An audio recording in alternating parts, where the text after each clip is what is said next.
como ya ustedes saben, en Canarias, fuente de la libertad política colectiva entre España y Venezuela.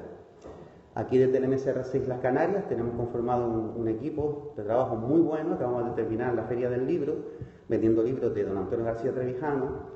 Y hay medios donde encontrarnos, evidentemente, que es msrc.es, Radio Libertad Constituyente, nuestro canal de iVoox, y también diariorc.com, donde tenemos todos nuestros principios recogidos, donde damos cobertura a este tipo de iniciativas.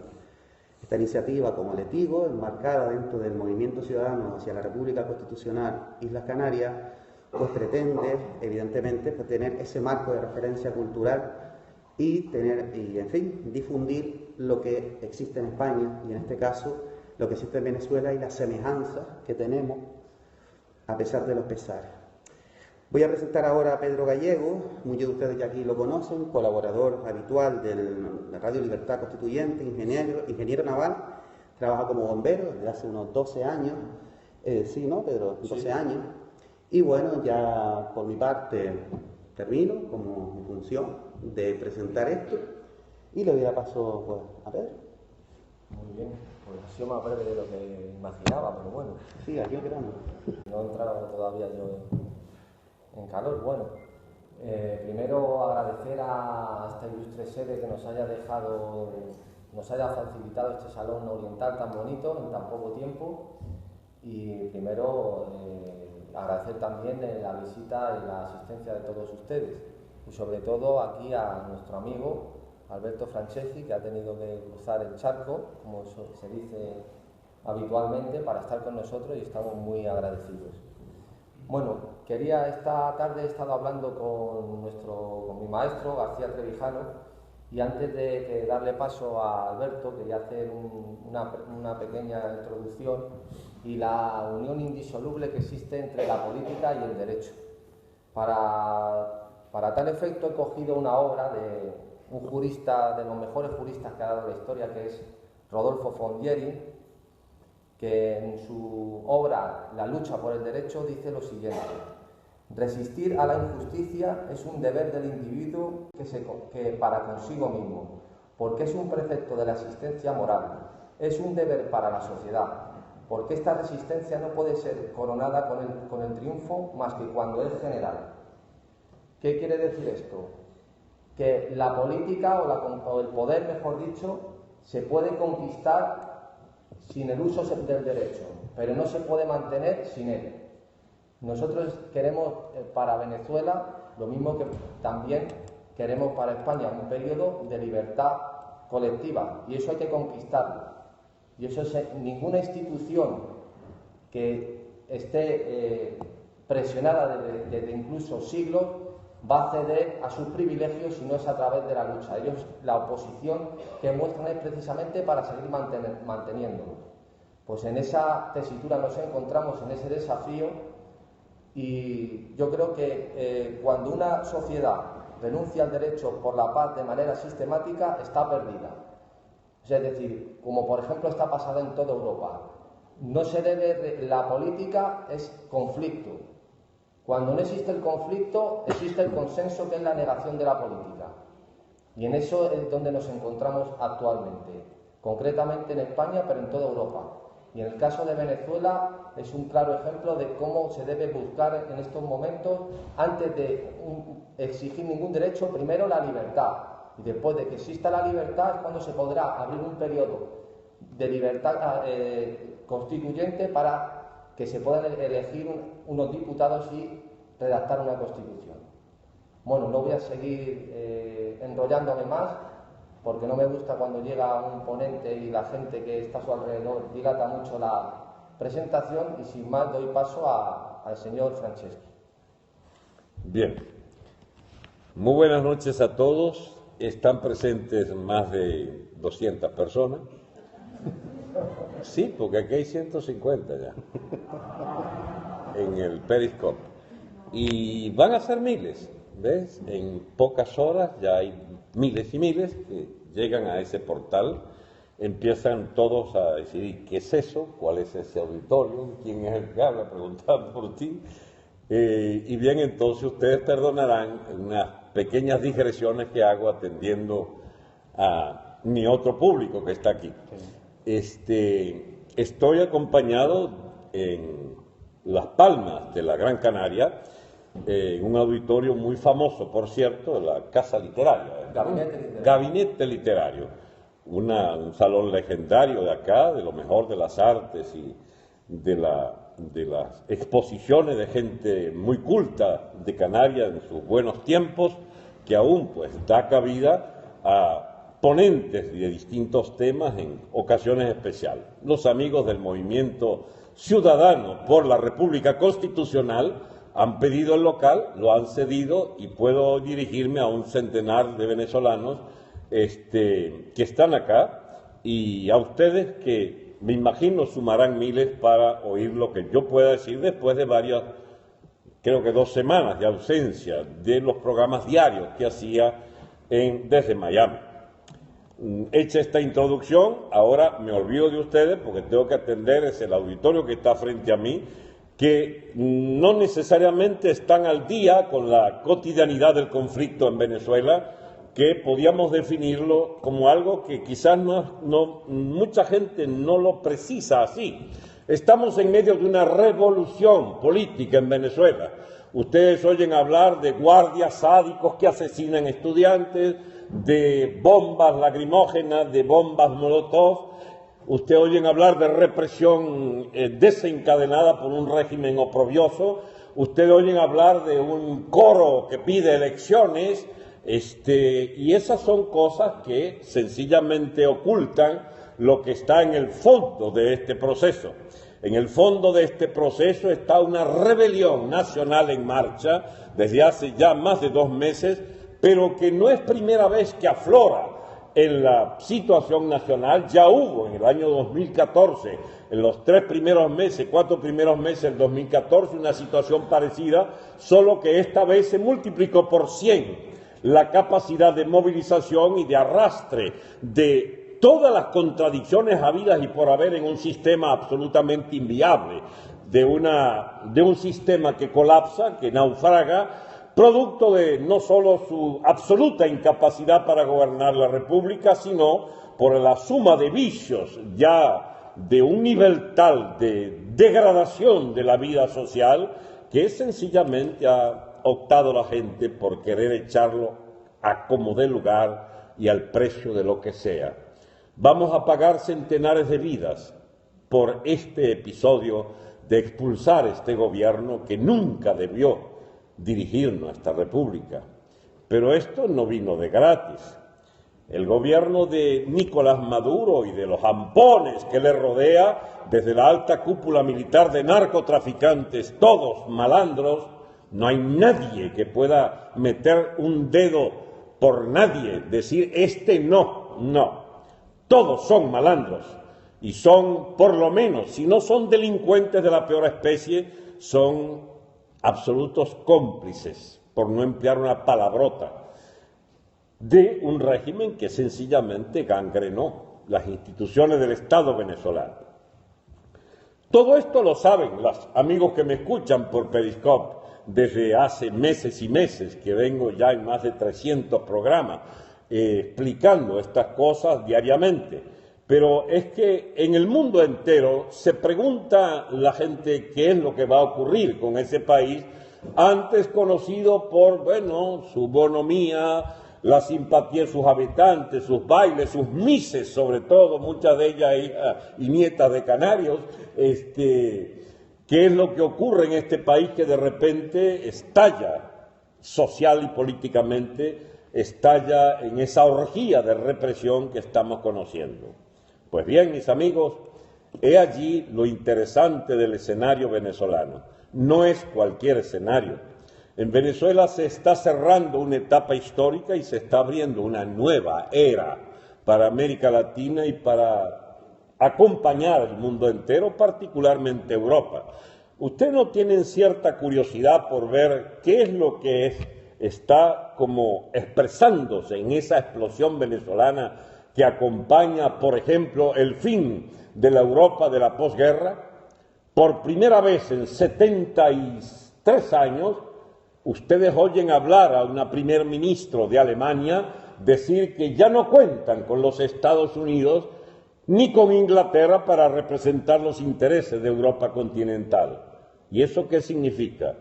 Bueno, que terminó.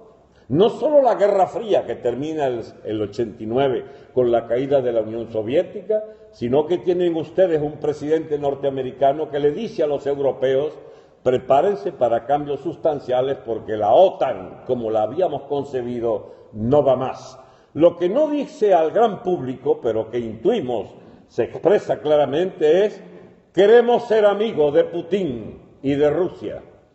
Eso es un cortocircuito que se le hace a la gente, porque están habituados a oír Rusia como enemigo, pero resulta que Rusia dejó de ser una potencia totalitaria comunista. Efectivamente, hay allí una clase política absolutamente corrupta de un régimen de partidos de Estado, como el que representa Putin, con vocación de partido único de Estado, pero es otra realidad, no es ya la Rusia y la Unión Soviética que agonizó y murió en 1998-99.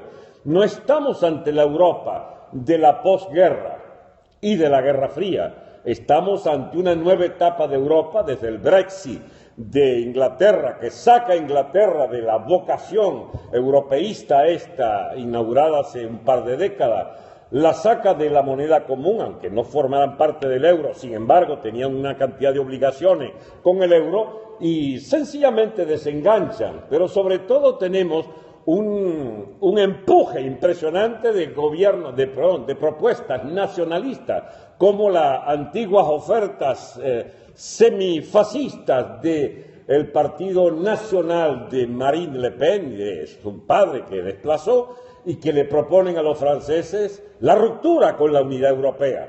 Estamos ante fenómenos como el de Austria, donde tuvieron que, si no hacer un fraude, por lo menos disimular un triunfo espectacular del Partido Nacionalista Austríaco. Es decir, hay un proceso en Europa que nos lleva mucho antes de lo que muchos se imaginan a una quiebra total de todo el sistema de la posguerra. Empieza una nueva era para Europa y todos los regímenes políticos que se basaron y se basan en la existencia de partidos de Estado, como en España, esos partidos de Estado naufragarán o están naufragando y se preparan sacudimientos políticos de enorme magnitud. Felizmente pueden evitar la guerra porque si algo habrán aprendido los europeos es no ensayar otra vez en menos de siglo y medio las experiencias alemanas de asolar a Europa con sus guerras de decenas y decenas de millones de muertos. Esta vez, al parecer, Europa, habiendo tomado conciencia del costo inenarrable de esos conflictos, puede evitárselos, pero eso no quita que vayan a conocer convulsiones políticas de amplia magnitud. Pues bien, ¿y qué pitamos los venezolanos en este asunto? Pues que la Guerra Fría se acabó, pero había subsistido los remedos, las secuelas, los residuos de esa Guerra Fría en un régimen Venezuela tutelado por el castrismo.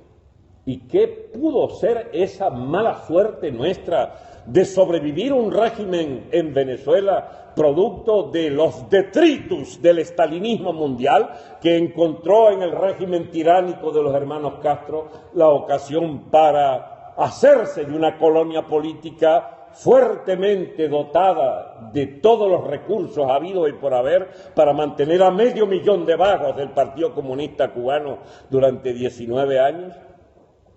Al precio de sojuzgar nuestra propia nación? Bien, amigos, es nuestra suerte, nuestra mala suerte, pero que no cayó del cielo, porque es que había fracasado en Venezuela lo que fracasará en España, los partidos de Estado. Habíamos tenido durante 50 años, casi 45 años, desde 1958 hasta 1998, un régimen de clientelas partidistas. A.D. Copey, un asociado menor que era la gente del MAS, que sencillamente como hermanos menores venidos a menos por haber hecho la guerra de guerrilla en sus ancestros del MIR y del PSB, del Partido Comunista en los principios de los años 60, instigado por el propio Castro, que fracasó en aquel empeño porque las Fuerzas Armadas de Venezuela impidieron el triunfo del comunismo en los años 60. Sin embargo, un trabajo paciente, un trabajo de zapa lo llevó a controlar segmentos de las Fuerzas Armadas, lanzó 2 golpes de Estado en 1992, fracasó, pero sin embargo la estupidez, la idiotez política de nuestra clase dirigente, de nuestra clase política, toleró que, bueno, ya que no habían ganado golpe de Estado, si se portaban bien pidiendo elecciones o adoptando el método de llegar por vía electoral, se les podía permitir y allí llegar al poder. Y allí conocimos entonces el fondo de nuestra tragedia, la avaricia, la codicia sin límites de un segmento de esa élite económica nuestra, convertidos en guisadores, en buscadores de los privilegios que daba la economía estatista venezolana, a los prebendarios de los partidos políticos que se asociaban al régimen de Estado, de la democracia representativa, decían ellos, tenían derecho incluso a la infidelidad respecto a los liderazgos tradicionales e inaugurarse con un demagogo de profesión, con un vengador sacado de la cárcel, perdonado como inéditamente se hizo, sin que tuviera que deber nada del centenar de muertos que costó su golpe de Estado el 92, sobreseída su causa, es decir, no existió la causa del golpe y es readmitido para el libre juego electoral y además se le llena de toda clase de privilegios para presentarse ante el país como una figura mesiánica de alternativa hasta lograr el triunfo electoral, auspiciado por la gran televisora Venevisión, por el gran periódico de la burguesía hecha periódico, El Nacional, también con la relativa neutralidad del diario El Universal, con la cadena Capriles a favor, con la cadena de los hermanos Pineda por allá y el diario Panorama en Maracaibo y muchos de los periódicos regionales, auspiciando que Chávez fuera el presidente de ese pobre país, ahora convertido en campo experimental de desacreditadas y absolutamente ruinosas experiencias del socialismo de Estado, a la cubana. Y Castro logró finalmente su sueño, que no pudo lograr con expediciones guerrilleras y con toda clase de maniobras subversivas, y que sin embargo le entregan el poder al señor Chávez, su más reciente pupilo, el que podía entregarnos de pies y manos atadas al usufructo del comunismo cubano. Quien no entienda así Venezuela, entonces o no vivió en Venezuela o no entiende que estamos ante un drama que complica nuestras vidas con los más terroríficos problemas de la situación mundial y que no hay salida para Venezuela sino en la arena internacional. ¿Y qué significa esto? Amigos, esta clase de vagos y maleantes que dirige Venezuela a nombre de la dictadura totalitaria cubana, quizás nos lleve a una guerra regional. Llegado allí, la gente se pregunta, ¿pero es eso inevitable? Sí, es evitable. Si nuestra dirección, esa que llama multitudes, pero que las llama a votar, como si pudiera votarse en libertad, con un régimen absolutamente oprobioso de dictadura burocrática y sanguinaria como la de Maduro, Diosdado Cabello y los espías cubanos allí que controlan la policía y controlan las Fuerzas Armadas. ¿Puede acaso haber un triunfo de esa causa popular extraordinaria para hacer viable un nuevo gobierno, execrando esa dictadura y permitiéndonos entonces un ejercicio democrático libre? ¿Será eso posible? Bueno, en los próximos días veremos si eso es posible. Porque si el gobierno se emperra en mantener la dictadura y sigue matándonos, muchachos, y sigue el proceso de rebelión incontenible de todos los insatisfechos y de todos los que ya les han amargado la vida con pérdidas inenarrables de sus bienes, de su familia, de sus fortunas, etcétera. Si se mantiene ese proceso de quiebra histórica, sencillamente vamos a una situación que puede llegar hasta una guerra regional. ¿Por qué lo digo? Porque muy difícilmente, si usted tiene 10, 15.000 guerrilleros de la FARC colombiana establecidos en Venezuela, si usted tiene de 100 a 200.000 homicidas en las bandas armadas dirigidas por los llamados pranes, es decir, presos que desde las cárceles dirigen el delito, dirigen empresas del Estado, dirigen minas, dirigen parte de la riqueza malavida de esta casta de maleantes. Y usted dice, ¿y esta gente sale por las buenas?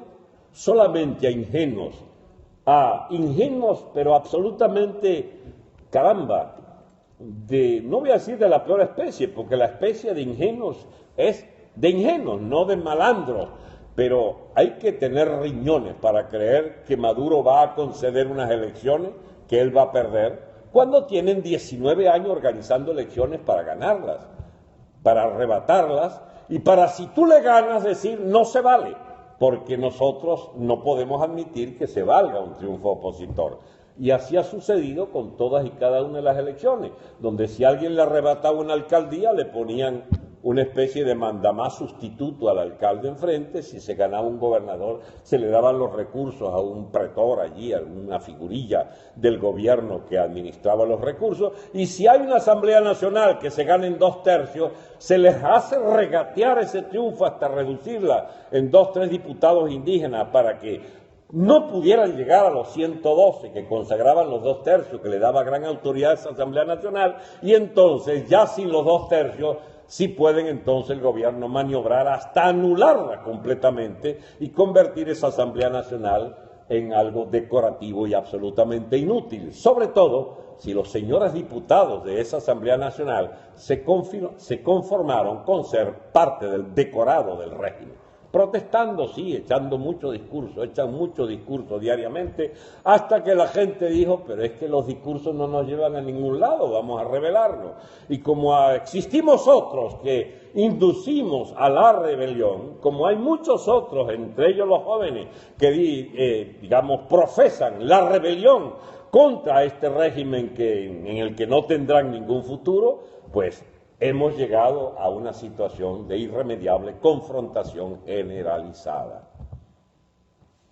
En esa situación estamos, y de eso no salimos sin un triunfo, que es el de expulsar la dictadura. No crean, no puede creerse que vayamos a salir por un ejercicio de votos o algo así por el estilo. Eso es una ilusión. Ojalá fuera posible. ¿Quién no va a estar contento si de golpe Maduro se pelea con la mujer y amanece con la manía de que él es demócrata y que va a permitir pues, unas elecciones? Pero esos malandretes no creo que correspondan sino a las conductas que hagan causa común, a las conductas que le enseñaron los hermanos Castro, que es sencillamente se gobierna sí o sí con métodos de dictadura, y ellos están ejerciendo el poder para seguir poseyendo el Estado venezolano como fuente de toda riqueza y de privilegios. Hay dos maneras de seguir con esta conversación. Puedo argumentar muchas cosas y aspectos sobre el origen de todo este proceso, o podemos sencillamente abrir una conversación con todos ustedes y ojalá poder responder las dudas que ustedes tengan sobre dónde estamos y para dónde vamos. ¿Les parece? Sí. Okay. Bueno, pues como que parte y reparte se lleva la mejor parte, que yo estoy aquí, pues yo le voy a hacer la primera pregunta. Vamos a ver. Creo que en primer lugar existe un problema en los países de la América Española en cuanto al conflicto de los estados totalitarios que no ha existido en Europa. Es decir, Franco era una dictadura, o sea, nadie negaba eso. Mussolini era un estado totalitario, nadie negaba eso.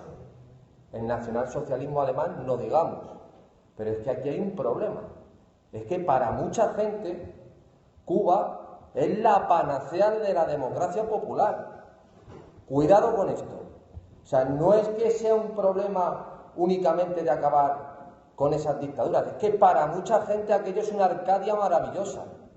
Entonces, cuando aquí, sin ir más lejos, que estamos en Las Palmas de Gran Canaria, se le hace un homenaje en los carnavales a un señor que llevaba 20 años disfrazándose de Fidel Castro, diciendo que se le iba a echar de menos, qué tremendo honor haber tenido a Fidel Castro durante 20 años, es que eso no es gratuito, es que en el inconsciente se ve desde un punto de vista romántico las dictaduras de esas latitudes, creyendo que aquello es el paraíso de la socialdemocracia, de los derechos de todos los ciudadanos. Entonces, cuidado con esto. Aquí hay una propaganda muy potente que subyace debajo y que primero hay que acabar con eso. Porque desde el otro lado, o sea, desde España concretamente, hay partidos políticos que son conniventes con los regímenes bolivarianos, que han llevado a sus asesores a redactar las constituciones de Venezuela, de Bolivia y Ecuador, las actuales, entre ellos el CEPS, el Centro de Estudios Políticos, en el que estaba la luminaria del pensamiento occidental, Juan Fernando López Aguilar, entre otros. Entonces, ¿cómo se puede afrontar es primero ese desafío, esa propaganda de que para mucha gente, desde la parte, por ejemplo, de la Europa occidental, aquello es una democracia popular, aquello es una maravilla? Bueno, sin duda alguna, eso es para incautos, lo que se pregonó durante décadas de que Cuba era un paraíso, el paraíso que los cubanos no han experimentado, porque es un régimen de esclavitud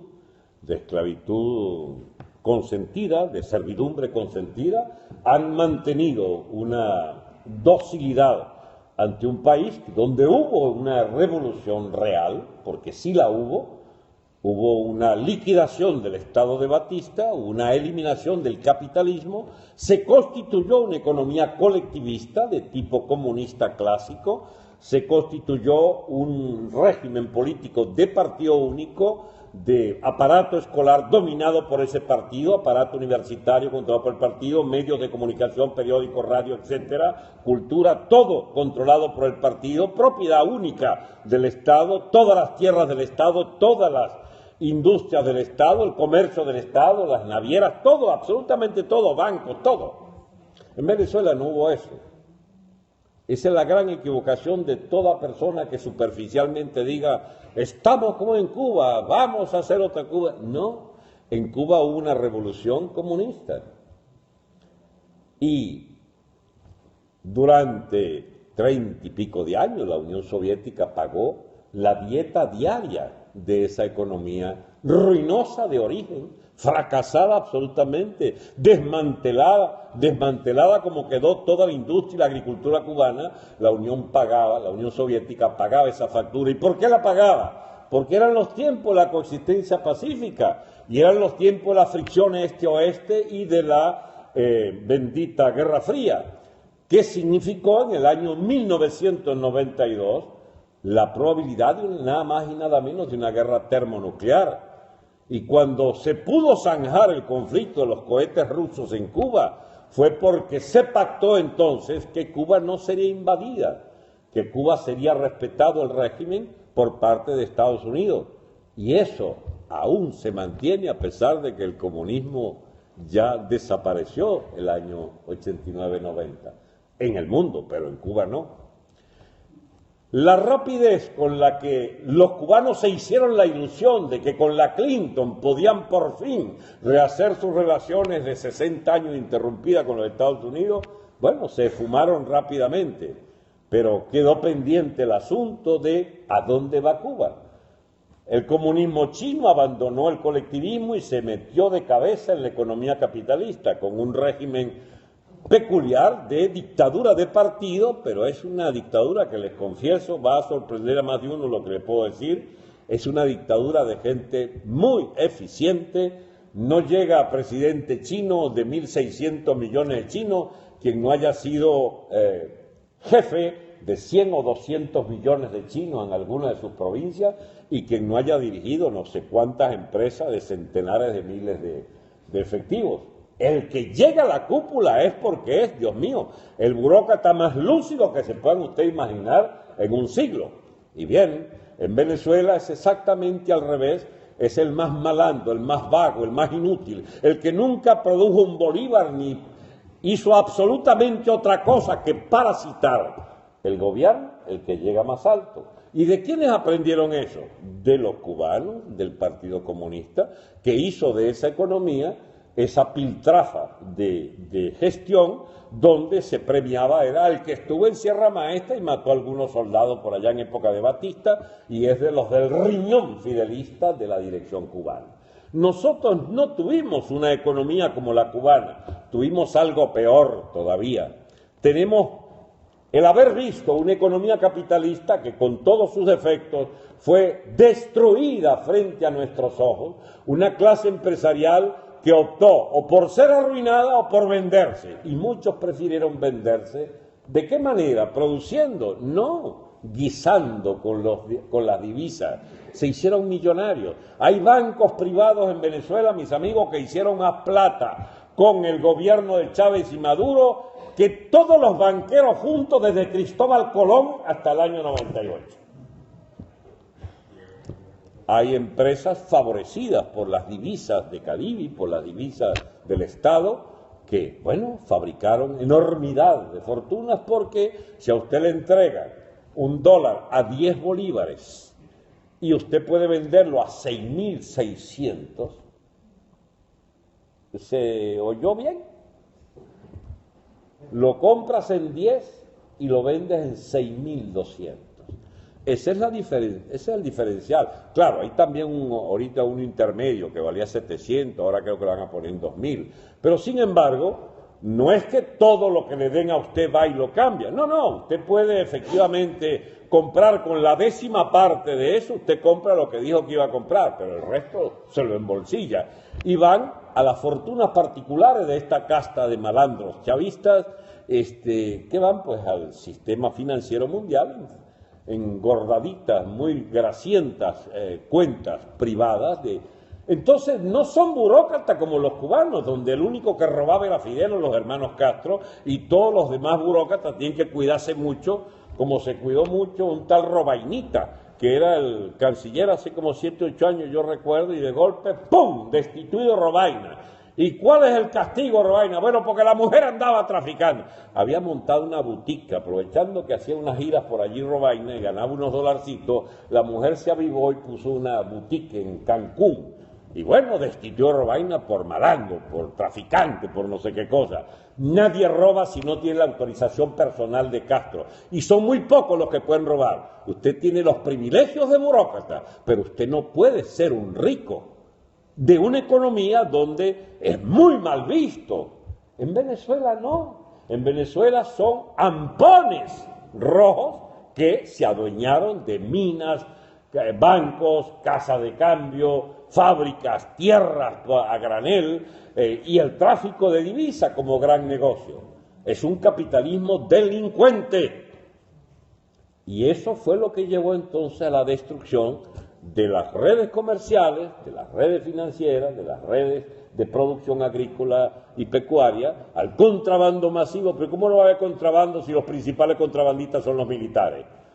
¿Cómo va a haber una situación que no sea la de destrucción de todo el aparato productivo si apenas está movida por la codicia de burócratas, venales todos, y una élite guisadora que pudo haber sido parte de la burguesía productora, pero que le convino entonces convertirse en agiotista de los dineros, de las divisas del país?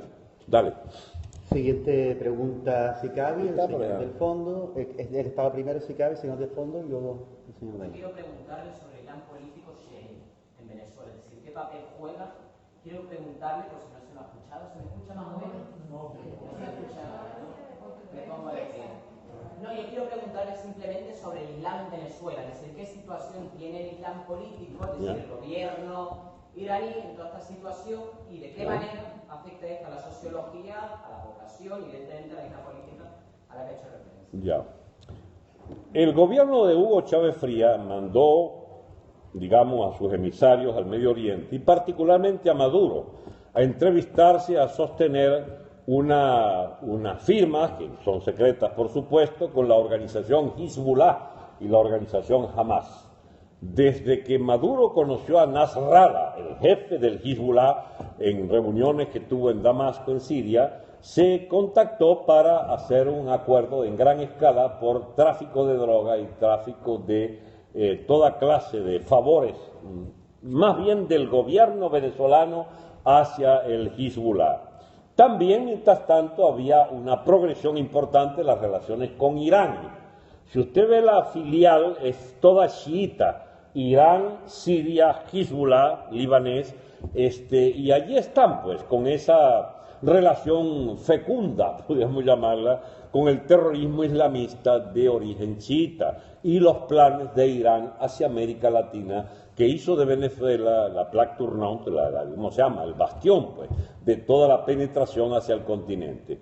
Esa fue una de las grandes gestas de Chávez, pues, para comprometernos en un lío absolutamente ajeno, previa maldiciones al Estado de Israel, que las profirió, previa manía de desacreditar la política del Estado de Israel y suponerlo siempre en la buena jerga radical árabe como enemigo de los intereses de los pueblos y toda esa cosa que dicen ellos. Pues bien, desde entonces han ido llegando graneado a Venezuela una fuerte corriente de organizaciones terroristas y de miembros de esas organizaciones que reciben entrenamiento o descanso o se van allí a curar heridas o no sé qué, pero sobre todo a entrenar a los nuestros, a los probables portadores futuros de una guerra santa. Pues hay una ventaja, que es la brutalidad de los gobernantes. Maduro, por ejemplo, no sabe que hay diferencias entre persas y árabes, por ejemplo. Y él recibe a un embajador persa, y lo confunde con el destino de la nación árabe, y al revés. Habla con el árabe que está hablando con un persa. Y el destino de Venezuela será islámico. Dicen disparate de ese tamaño. Mira, de algo yo estoy seguro, de que he de morir algún día, entregar mi alma al Señor, y de que en Venezuela el islamismo no prospera. Nosotros somos un país católico hasta los tuétanos, por lo menos cristiano. Podemos ser, digamos, la variante esta un poco degradada de la santería cubana, que nos las han metido masivamente. Podemos hasta ser receptivos con sectas de estas auspiciadas por la CIA, etcétera, de formas, digamos, de control o de influencia cultural por la vía de sectas protestantes. Pero islamistas no creo, no creo. ¿Cuál es el destino del islamismo?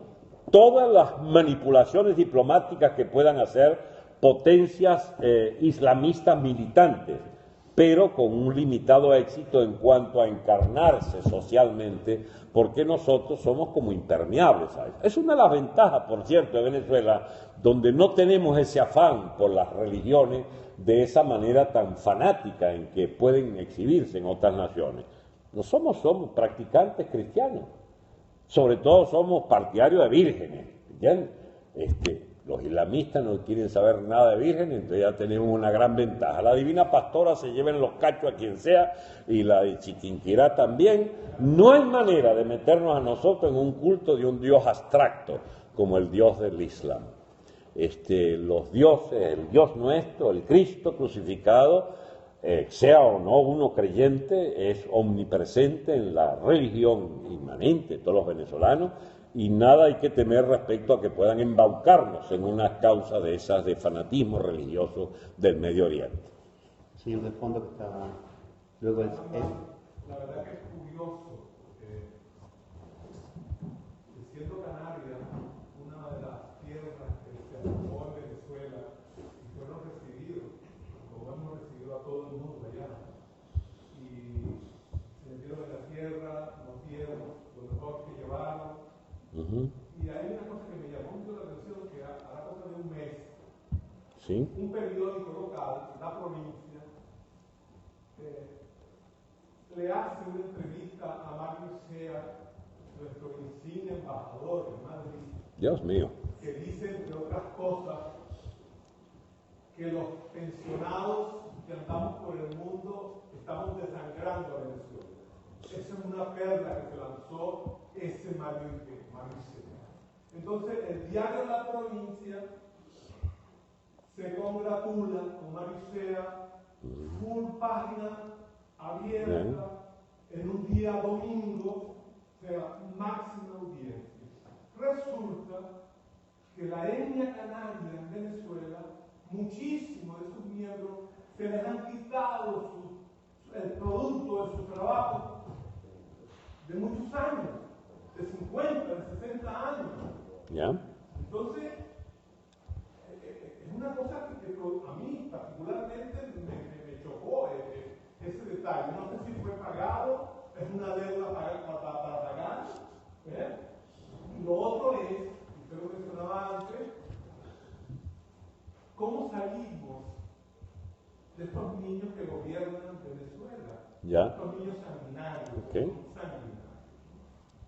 Entonces, veo por otro lado cómo Goldman Sachs asiste a una merienda de negro a comprar la rebaquiña, ¿entiendes?, de un país que viene gateando, que viene de rodillas. Entonces, coño, yo le escucho a usted y digo, bueno, pero entonces no hay salida, porque si los Estados Unidos y Francia y Alemania están haciendo un mercado aquí, comprando las cosas, pero a precios tirados, para proteger a esta gente, porque están protegiendo. Ya. Oye, entonces estamos mal. Bien. Responde, Responda. Mire, como decimos en criollo, ni tanto que queme al santo, ni tampoco que no lo alumbre. Goldman Sachs es una operación especulativa con unos bonos basura, unos bonos buitres, que efectivamente habrá podido hacer un gran negocio para el tipo de negocio que hace Goldman Sachs y quiere quizás que paguemos eso con sacrificio de futuras generaciones. 3.000 millones de dólares comprados por 700, que es la operación. Bien, que les aproveche, ya veremos cómo todos esos bonos se renegocian, porque una nación soberana tiene derecho a argumentar ante tribunales. No es el simbolismo, Franceschi, Claro, el simbolismo es. no es la operatividad, es el simbolismo. El simbolismo es la de una inercia de los países avanzados que han visto a Venezuela como una mina a saquear también. Y eso es un hecho, lo que tú señalas son hechos. ¿Cómo voy yo a negarme a aceptarlo? Lo que sí es cierto es que con la llegada de Trump hay la posibilidad de que se interrumpa ese tipo de negociados y ese tipo de complicidades. Hoy mismo veía que Trump estaba estudiando incluso suspender la compra de petróleo en Venezuela. Favor que nos haría, porque el dólar que le entre a Maduro es dólar que invierte en gases lacrimógenos y en balas para matarnos muchachos. De manera que yo no veo otra cosa que no sean esas complicidades de inercia. Por supuesto, ¿quién va a negar, por ejemplo, que los benditos, jubilados nuestros, chicos, que deambulan por el mundo pasando toda clase de penalidades, por no decir de hambre, le fueron interrumpidas sus remesas hace 4 y 5 años? ¿Y de qué viven?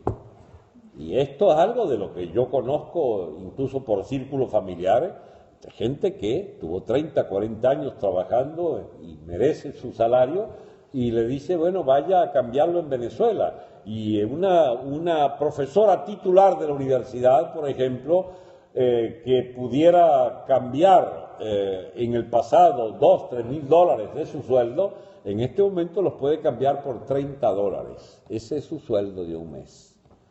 De manera que, al mercado negro, pues. De manera que eso que usted señala son hechos que realmente dan vergüenza ajena, como dice. Como hemos caído tan bajo, Dios mío, en la representación y de ese y sean, ¿qué te puedo decir? Ruego, como se está animando la cosa y veo que hay bastante interés en la pregunta, ruego que sean cortitas, ¿vale?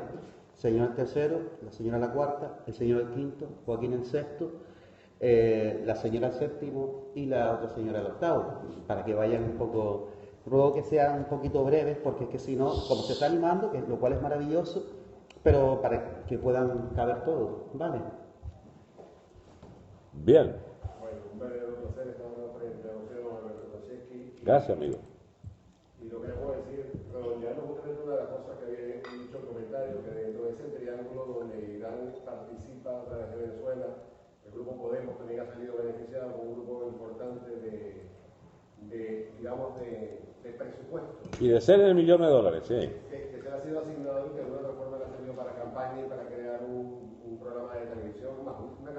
Quiere decir que por ahí hay una campaña. Sin embargo, ya para redondear mi idea, creo que existe la posibilidad de lo que ustedes mismos están representando ahora en este escenario, que son nuevos argumentos para crear una nueva república, que existe la posibilidad de lo que no se hizo en aquel momento cuando Franco dejó España, existe la posibilidad de hacerlo quizás ahora con Venezuela, fenómenos como el de Trump, que es digno de estudiar porque es una sorpresa que no deja de sorprender, y el caso de Francia actualmente es un caso también digno de estudiar, producto de que algo está cambiando. Sí. Lo malo en el caso de Venezuela, pues quizás no tengamos la formación, la educación, la preparación y que muchas cosas. Pero bueno, a lo que voy. Todos queremos iniciar una sexta república. Estamos después de 60 días, más de 60 muertos, y estamos como en un callejón sin salida. Es un cansancio donde dicen que el régimen se ha ido agotando, y de una otra forma, mi pregunta propiamente es: ¿hasta qué punto esta lucha puede ser continuada por nuestros muchachos de frontera, por nuestros guerreros, con una MUD silenciosa, sin pantalones, acobardada, que definitivamente no termina de dar el paso definitivo para crear el 50, parálisis del país, o dar el paso adelante que tiene que dar de una vez por todas para avanzar para el final de esta dictadura? El papel que juegan los militares constitucionales en Venezuela, de la cual yo considero que son la gran mayoría de venezolanos. Es un punto quizás un poco delicado, un poco difícil, pero sí es algo que me preocupa porque considero que el que tiene las armas tendrá el poder y la dictadura mientras tenga a estos parásitos, Guardia Nacional Bolivariana, que es lo que está por ahora haciéndole mucho daño a Venezuela, puede a través del resto de las Fuerzas Armadas tomar el papel protagónico para acabar de una vez por todas con esta dictadura, consciente de que tenemos una MUD que no termina de dar ese paso que tiene que dar, porque arrastrar han sido fundamentalmente los que han calentado las calles. Sin embargo, estamos en un punto sin retorno. Ruego la brevedad, El problema no es la extensión, es la cantidad de temas que abordaste, que de responderlo es otra charla. Me parece muy interesante todo lo que has dicho, pero ¿por dónde agarrar tu respuesta? La respuesta, Dios mío. Mira, de dos cosas una, o son vagos y maleantes los militares o son institucionales, no pega. Vamos a transarnos porque hay una parte institucional y una parte vagos y maleantes. Entonces, sí, mira, hay una cuestión de naturaleza. El Estado, cualquiera sea su origen y la forma en que se organiza, reposa en última instancia sobre el poder de las armas de un cuerpo institucionalizado, opresor o de consensos sociales allí de élites, como sea. Para mantenerse en el poder, esas élites necesitan de ese ejército. ¿Cuándo ese ejército se fractura? Cuando estallan todas las normas que antes coincidían en mantener ese Estado a flote. Si hay algo seguro en esta Venezuela de hoy, es que las Fuerzas Armadas van a estallar. Y yo no estoy hablando de que necesitemos que se divida una gran mayoría. No. Antes yo lo quise creer así. También me pasé para la tesis de que nos bastaba con la mitad porque podíamos hacer la guerra contra la otra mitad. Pero últimamente me conformo con una minoría. Si el 10% de la Fuerza Armada apoya la insurrección popular indetenible, los aplastamos en días al gobierno. Porque no hay poder humano que pueda, con una rebelión nacional, que tenga una capacidad de fuego equivalente a toda una nación respaldando un cuerpo armado que desde ese momento pasaría a ser el cuerpo de la nación entera. Así sea minoría. Los pondríamos en fuga en cuestión de horas.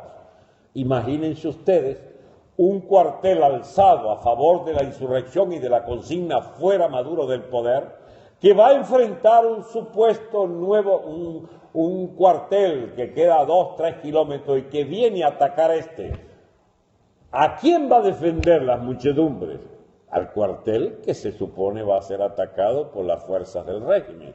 ¿A quién creen ustedes que obstaculizarán, que apedrearán y que avaliarán en el camino? Al cuartel que venga a agredir al cuartel nuestro.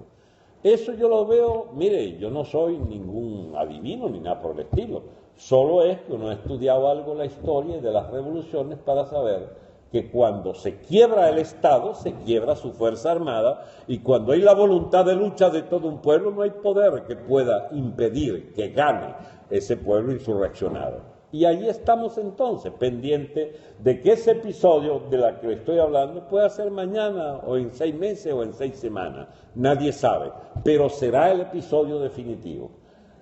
Eso deja el tema de la MUD en un cuarto, quinto o sexto plano. ¿Por qué? Porque es la política de los que estaban con el régimen, de los que eran los asociados al régimen, de los que creen que pueden embaucar todavía el país con el verbo, digamos, melifluo, blandengue, de la comodidad del sistema electoral, que no se convencen todavía de que fueron serviles a un sistema electoral que los sodomizó y los llevó al degredo de una clase política que ni sueldo pueden cobrar en esa Asamblea Nacional. Y bien, esa es una pobre dirección, en bancarrota completa y total. Nuestro drama, ¿cuál es? Que no haya una dirección clara en el porvenir inmediato y surjan los nuevos nombres. No importa, surgirán. Si yo les desafiara a ustedes a que me dijeran 4 o 5 nombres de la Revolución Rusa en los primeros 8 o 10 días, ninguno podía dar con ellos, o de que de los sans-culottes de París habrían ya nombres. No, eso no se da. Las revoluciones producen dirigentes de cada etapa. Es más, la primera dirección puede eventualmente ser alguno de estos muderos, pero rápidamente no tendrán respuesta para las exigencias de esa población. ¿Usted sabe quiénes van a dirigir esa revolución? Los que logren atinar a una ley básica de todas las revoluciones. No se detendrá la revolución hasta no verle el hueso a los problemas de un régimen político que ya debe abandonar la escena. ¿Y qué significa esto? Bueno, que dictadura no puede ser. No puede venir una dictadura, ni de izquierda ni de derecha, porque el que se le ocurra proponer una dictadura se lo lleva el diablo. Ajá, ¿y qué van a proponer? ¿La democracia de la Cuarta República? ¿Volver otra vez a los partidos? No, la gente desconfía de los partidos. Y si no desconfían, habrá una vanguardia impresionante que dirá no volver atrás. Porque en toda crisis política hay 3 grandes sectores. No necesariamente, numéricamente no están representados, sino de forma muy aleatoria, de forma muy, digamos, específica en cada oportunidad. Hay el sector conservador, que es el chavismo en este caso, que pretenderán mantenerse en pie tal como han sido durante 19 años, atropellando a quien sea. Hay un sector retardatario, un sector refractario, un sector reaccionario, que es la vieja clase política que pretenderá, de una forma absolutamente antihistórica, volver a los privilegios de la partidocracia, del sistema de estado de partidos anteriores. No, de ahí venimos. Eso lo derrotó Chávez, lo derrotó el hegemonismo de esta clase política. ¿Y qué queda entonces? El sector de la revolución en curso, el sector de las masas insurrectas que quieren es un nuevo régimen. Es la más excelente oportunidad que tienen ideas como las que pudiéramos proponerle al país entero, la libertad colectiva, el que el país por primera vez conozca un periodo de libertad constituyente. La palabra lamentablemente está un poco prostituida por este bendito ensayo de Maduro de la constituyente de cacos, jampones y similares, pero sencillamente podríamos revaluar frente a debates muy vivos, frente a todo el país, de que no podemos evitar, para volver a reconstruir la República, no podemos evitar caer en el terreno de una verdadera representación del país entero, que deberá escoger una representación de nuevo tipo basada en un mandato expreso de los habitantes que se reúnan en una asamblea que logre de nuevo discutir qué es lo que somos y qué queremos. Difícilmente nos convirtamos en monárquicos, difícilmente podemos elegir una dictadura, Difícilmente podemos designar toda la casta de malandrines que ha pasado por el poder llamado democrático y la democracia de partido. Tampoco querremos el partido único.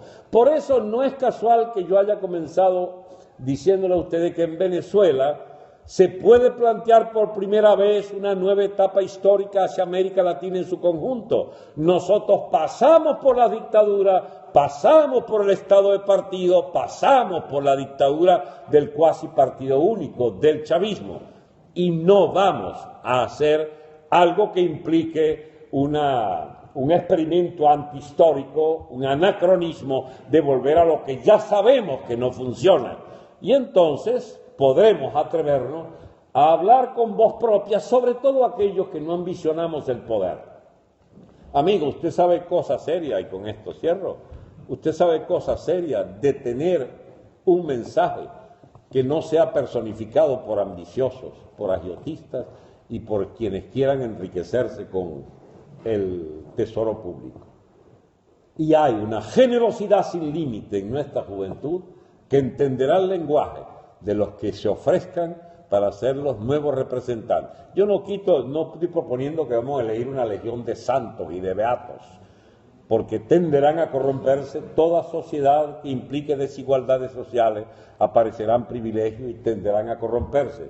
Pero mientras se corrompen, ya buscaremos los remedios para tratar de mantener sobre sus pies una nueva república realmente representante de los mejores intereses históricos del país. Señor. En Venezuela hoy día yo siento que hay como tres tipos de sociedades que conviven. Por una parte está la clase media, en donde incorporamos a los muchachos que están en primera fila, que son los que están muy bien. Por otra parte tenemos una gran masa de población culturalmente no preparada, digamos, la clase más pobre, la gente que está probablemente muy dentro de los barrios y muy en las poblaciones hacia el interior del país, no en las grandes ciudades, que esa es la gente que históricamente, ¿verdad?, ha sido comprada para el voto hacia el partido de Estado del cual usted hace referencia. Sí. Y luego tenemos a otro tipo de personas, a otra parte de la sociedad, en donde están los ricos de toda la vida, ¿verdad? La gente que ha heredado de toda la vida dinero, pero también tenemos a los nuevos ricos. Y a los nuevos ricos llevan 40 o 60 años enriqueciéndose, de acuerdo a los partidos de turno. Y que esa es la gente que hoy día muestra la otra cara de la Venezuela. Porque como si bien vemos en redes sociales que existe la gente que está luchando, existe la gente que se está muriendo de hambre y que no consigue medicina, también tenemos esa otra parte de la sociedad que vemos que están de fiesta, no fuera ya de Venezuela, que están cercaditos y que están llevando una vida ajena a lo que está pasando. Entonces, ¿cómo llego yo a esas tres sociedades en paralelo para que efectivamente acompañen el proceso de transición?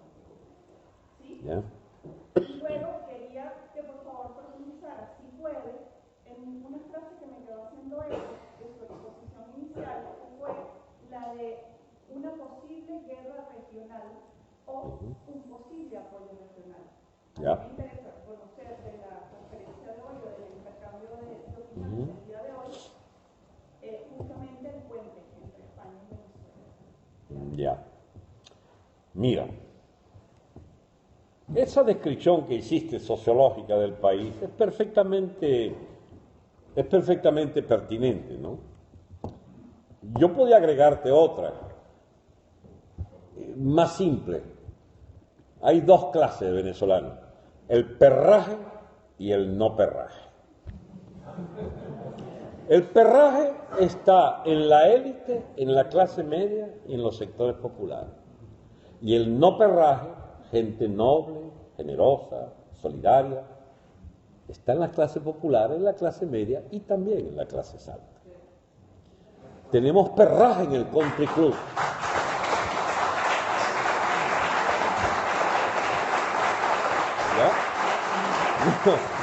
No sabía que podía tener éxito mi nueva clasificación. Pero mire, hay perraje en el country club y hay gente, pero hermosa y extraordinaria en los sectores populares, para poner los dos extremos. Entonces, ¿dónde está el secreto para rehacer el país? Bueno, la gente buena deberá unirse y deberán elegir a los mejores de todos los segmentos. Lo de la clase media, una pequeña corrección, eran 3, 4 millones y se han ido 2 millones. Y necesitamos que vuelvan muchos de ellos. ¿Cuántos volverán? Depende. Porque si el régimen que vamos a inaugurar instituye, como aspiraríamos, la más irrestricta libertad de propiedad, de respeto a la propiedad privada, de libertad de comercio, de seguridad jurídica, de absoluta libertad cambiaria, de leyes de protección a la inversión, de absoluta libertad para comerciar, para producir, para importar y para exportar, es decir, un modelo de sociedad libre realmente existente, me imagino que la recuperación no solo será rápida, sino que tendrá un amplio, la palabreja natural que surge del consenso, pues, un amplio apoyo de todos los segmentos sociales. Entonces, esto de la relativa, la descripción que tú haces de los niveles de conciencia, etcétera, yo mismo no puedo hablarte con propiedad de eso, porque todo eso está en entredicho en este momento. La solidaridad empezó a ser un motor impresionante de barrios, urbanizaciones, sectores populares, etcétera. Siempre se ha dicho, y los cerros que no bajan, empezaron a bajar. Empezaron a bajar. ¿Pero por qué no bajaban? Bueno, porque es que la élite nuestra, la élite política atrincherada en la Plaza Altamira, secreta naturalmente solo la solidaridad hacia fórmulas políticas muy ambiguas. Elecciones. Bueno, y fueron elecciones y no hacen nada habiendo ganado. La gente en los barrios populares que debe arriesgar el enfrentamiento al malandro cotidianamente, al colectivo chavista que amenaza su vida o la violación de su niña, esa clase popular le cuesta dar el paso, porque además el gobierno se ha dedicado a tratar de dar concesiones de sobrevivencia. Mientras más son las concesiones a la sobrevivencia alimentaria, por ejemplo, más te sientes como prisionero de si no me quedo quieto, no como. O sea, hay una servidumbre consentida de todos aquellos que votan por quienes los roban, por quienes los hambrean, por aquellos que los reprimen. Si no, nos explicaría todos los sistemas políticos del mundo basados en ese principio, que por cierto lo ha desarrollado magistralmente Antonio García Trevijano, la servidumbre consentida. ¿Por qué los españoles votan a los que roban? Servidumbre voluntaria. Servidumbre, ¿qué dije yo? Voluntaria, consentida, servidumbre. Bueno, lo mismo, voluntaria. Servidumbre voluntaria, exacto, servidumbre consentida, es la que hace que los españoles votan por quienes roban, por quienes pactan por arriba de las cabezas de sus electores combinaciones donde tú me das y yo te doy. Es decir, eso llévalo a un país como el nuestro, donde el hambre campea, las privaciones, la industria fue destruida, las redes comerciales destruidas, y eso de la servidumbre voluntaria entonces adquiere un rasgo de sobrevivencia. Y eso es muy peligroso porque, puede significar un apoyo por toda una etapa para un régimen de hambreadores, como es el venezolano. Pero en medio de una insurrección en curso, todo eso vuela en pedazos. La pregunta, la más complicada que me has hecho sobre la eventualidad de una guerra. Es que si se ponen brutos, y lo están siendo, los señores gobernantes pueden apelar a pretender que Venezuela sea mantenida bajo el esquema de los intereses de la burocracia militarista cubana. Es decir, que haciendo acopio de todas estas mafias, bielorrusa, rusa, medio oriental, Hezbollah, el AMPA de la FARC, etcétera, todos se unan, milicias que han desarrollado Ahí mire, hay hasta un grupo guerrillero, Fuerzas Bolivarianas de Liberación, que yo recuerdo haber conocido su accionar el año 2000, bajo el mando del capitán de navío Rodríguez Chacín, ministro del Interior de Chávez, que empezó a organizar guerrillas preventivas del gobierno para la eventualidad en que fuesen necesarias en medio del derrumbe. Quiero decirle que las brigadas estas bolivarianas y guerrilleras están actuando en este momento tratando de sacar muchachos de las casas y ocupar como elementos nazis, ¿entienden?, los poblados que le han escapado al gobierno. Las fuerzas bolivarianas son fuerzas que actúan como un ejército invasor, aliado de la FARC, que es otro de los grandes factores. Ahora, si hay una situación excepcional de insurgencia y que presumiblemente llegaría desde los Andes y desde el Táchira en especial. A ver, el Estado colombiano tiene que escoger entre ver 500.000 o 1 millón de venezolanos que abducen a Colombia al problema interno nuestro, o intervienen para evitar que ese deterioro creciente de esa frontera viva lleve a un problema humanitario de grandes proporciones. ¿Qué va a hacer el Estado colombiano? Yo no puedo revelar fuentes, pero las fuentes mías fueron directas. Una vez le pregunté yo a una persona muy bien colocada, hace 3 años que estuve en Bogotá, si se presentara el hecho, porque esto no es ideas mías de hoy, el lío militar, etcétera. Yo vengo sosteniendo esto hace 10, 12 años y está por escrito, felizmente. Le digo, hace 3 años, si ocurriera que un Estado occidental del país se rebela contra el gobierno central y somos amenazados por una ocupación militar desde las organizaciones militares del gobierno de Caracas, ¿qué haría las Fuerzas Armadas colombianas? ¿Nos apoya o no nos apoya? Y me respondió, sin duda alguna los apoyaremos, en conveniencia a los intereses colombianos y sin esperar nada a cambio, porque es que si no tendríamos un ejército alineado en nuestra frontera en pie de guerra contra su propia población, y eso no puede ser indiferente. Muy bien, yo le agregué, y lo vengo diciendo públicamente, no se olvide de que el proceso de independencia de Venezuela empezó en Boyacá.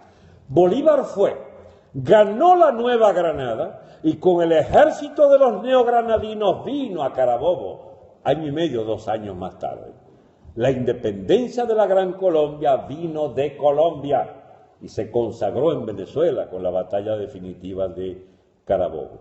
No les extrañe que como esto de las fronteras vuelve a ser algo efímero para una república que estalla y que se derrumba, no les extrañe que de nuevo Colombia juegue un papel fundamental. ¿Acaso porque queremos una intervención extranjera? Ojalá que no, porque las intervenciones extranjeras tienen 2 tipos de problemas. Uno, que los que vienen a ayudar quieran ayudar más de la cuenta para su propio beneficio. Y 2, que viniendo le den argumentos al gobierno de que hay esa invasión, que no sé qué cosa, y la patria de vida, y todas esas porquerías patrioteras de las que el chavismo es maestro. Pues no importa, pero si hemos de requerir de una intervención extranjera para expulsar un gobierno macabro que asesina masivamente, ustedes no se han fijado que matan de a uno, y lo matan es por una bala perdida, por una tuerca disparada con una escopeta o con una bomba lacrimógena que se la meten en el pecho. El gobierno no ha matado con la guardia haciendo ráfagas en frente a una manifestación. No hemos entrado en la etapa de mayor desesperación del régimen que podía llegar a matar decenas en un día. ¿Y saben por qué no lo hacen? Porque ese día cae. Si se les ocurre matarnos 10, 15, 20 en un día, pues al día siguiente tienen una insurrección general. Ellos a su vez se cuidan de solo ir a agredir limitadamente a la población. Pero más aún, las Fuerzas Armadas solo están como expectantes. La Guardia Nacional ha sido esta guardia de esbirros, que eran 15, 20 mil y fueron llevados a 70.000, formada por presos de las cárceles, le pusieron uniforme, vaya a echarle tiro a los estudiantes. A violar, son sádicos muchos de ellos, entrenados por las tropas del Ministerio del Interior cubana, azotes de barrio, se les pone su uniforme, usted es ahora un soldado de la República Bolivariana. Escúcheme, lo que ha hecho el chavismo con las Fuerzas Armadas es, digamos, investirlas o teñirlas del mayor oprobio que recuerde nuestra historia. Ser soldado en Venezuela pone en tela de juicio si estamos frente a una bestia en uniforme o a un humano solidario. Felizmente, todavía las tres fuerzas, aviación, marina y ejército de tierra, no han intervenido. Son apenas cómplices y alcahuetes de ese gobierno, porque la alta cúpula militar, así, en función de sus privilegios y canonjías y sobre todo contrabando y plata y narcotráfico, etcétera, les han aconsejado tener un rol muy pasivo. No son los de la Guardia, pero ¿quién le dice a ustedes, además, quién le responde la pregunta, ¿y por qué el gobierno, perdiendo la situación como la está perdiendo, el control quiero decir, no acude a esas Fuerzas Armadas? Porque si pide que las Fuerzas Armadas intervengan, no hará que disparen contra el pueblo. No las tiene fácil Maduro, no es verdad que pueda hacer lo que pueda, ni puede matar por decena, mata uno cada diario o cada 2 días, y por accidente con estos sádicos, no puede dar ráfagas de metralla y tampoco puede meter las otras Fuerzas Armadas en la ecuación del poder. Y bien, cualquier día de esto, pierden la chaveta, dan el paso en falso y será la oportunidad para saltarles a la yugular. Si de eso se deriva una situación de frontera, si de eso se deriva que la incapacidad de hacer otra cosa que matar venezolanos, se convoca de hecho a las fuerzas, digamos, interamericanas de paz o una fuerza de Naciones Unidas, Cascos Azules o lo que sea, no se olvide usted además de que Colombia vive una situación interna muy delicada, donde el plan de paz del señor Santos fracasó. Está atascado y el uribismo va a por el poder de nuevo. La crisis colombiana puede perfectamente unirse con nuestra crisis venezolana si es que tardáramos varios meses más en este escenario de indecisión. El escenario de la guerra es posible, no sé cómo. Nos quedan unos cuantos turnos, ahora le toca al señor. Ruego, insisto brevedad, porque entre lo largas que son las preguntas y don Alberto que las responde, pues esto... Es la mala costumbre con mis amigos de Periscope, que yo hablo 1 hora, 1 hora y media y no pasa nada. Que están respondiendo muy bien, por cierto. Sí, ahí están todos, ahí están, por lo menos deben haber... Aquí hay 3.000 y pico reproducciones, yo lo estoy también vigilando. ¿Ah, sí? 3.000 y pico. Solo en Facebook. Pues ¿Qué señor... tal? Bueno, antes que nada por alusión, porque creo que soy el único cubano que está aquí. Y por vergüenza propia, no por vergüenza ajena. Ya. Los cubanos que están en Venezuela no tienen vergüenza, apoyando a Venezuela. Pero yo quería hacer yo quise pedir la palabra porque el señor que se refirió a la entrevista del embajador, Ya, de ICEA. me Sí. tocó directamente. Yo llevo 40 años fuera de Cuba y 30 viviendo. Esas humillaciones las he tenido que soportar durante 30 años. Por primera vez me siento entre compatriotas. Y lo que dijo este señor que está aquí, con respecto a la imagen que se transmite, se siembra, se machaca en este país, y sobre todo en Canarias, que en mi provincia, nada más que la provincia de Santa Clara, cuando yo me marché había 1 millón de descendientes de Canarias, y fueron los canarios exterminados en las montañas, porque se alzaron en armas contra Fidel Castro, y además de eso, a sus familiares los recogieron y los llevaron a lo que nosotros llamamos pueblos cautivos, como si fuera en los extremos de la isla, los sacaron de la sierra, inundaron la sierra, inundaron los valles y crearon presas, para que no pudiera haber otra rebelión allí en las montañas.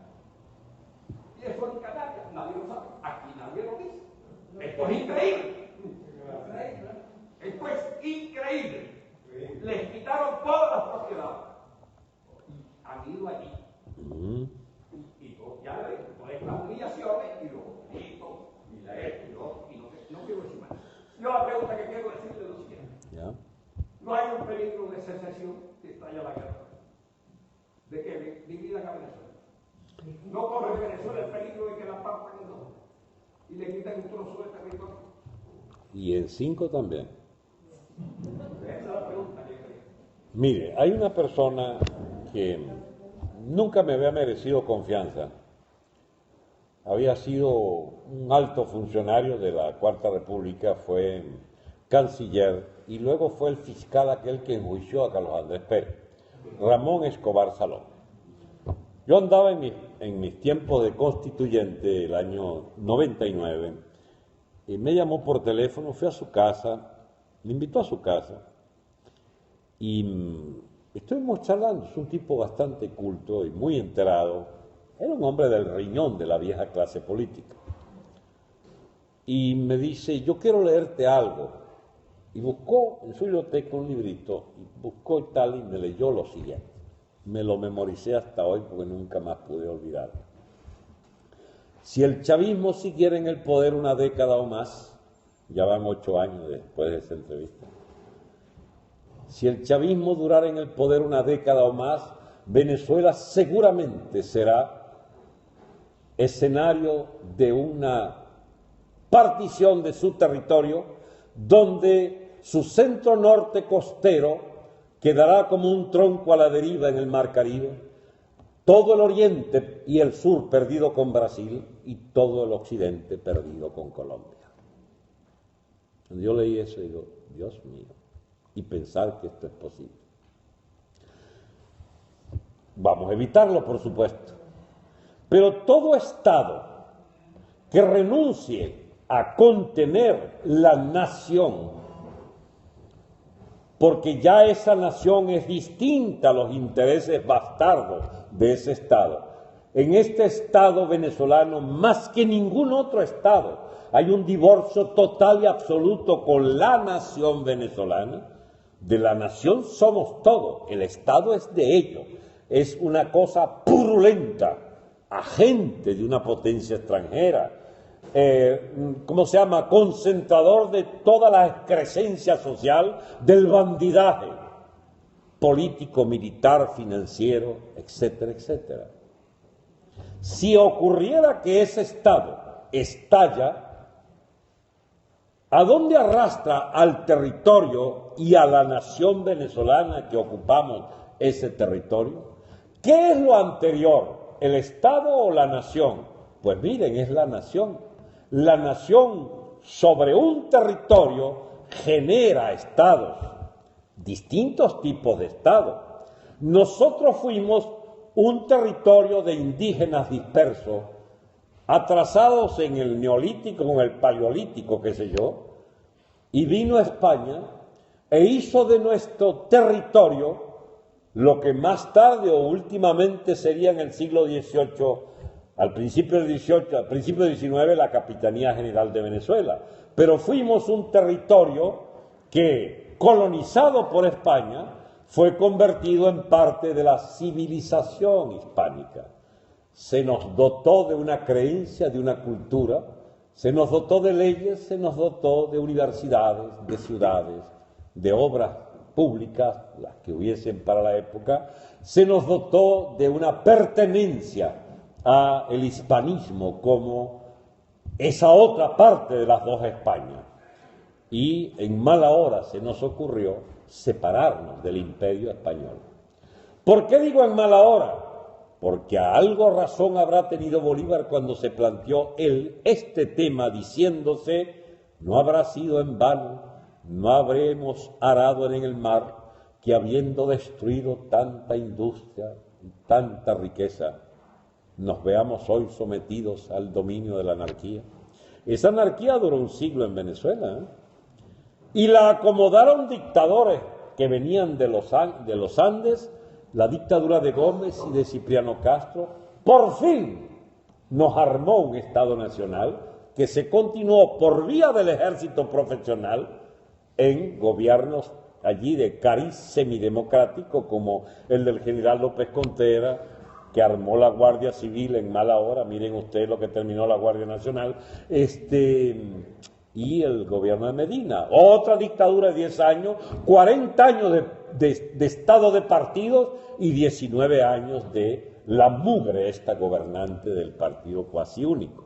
Pues bien, ese itinerario histórico de un país que perdió la ruta cuando perdió su pertenencia a la hispanidad, con todas las demás repúblicas de América Latina, no puede sino tratar de buscar cerrar históricamente la brecha de qué papel jugamos en el mundo entero, de qué somos parte.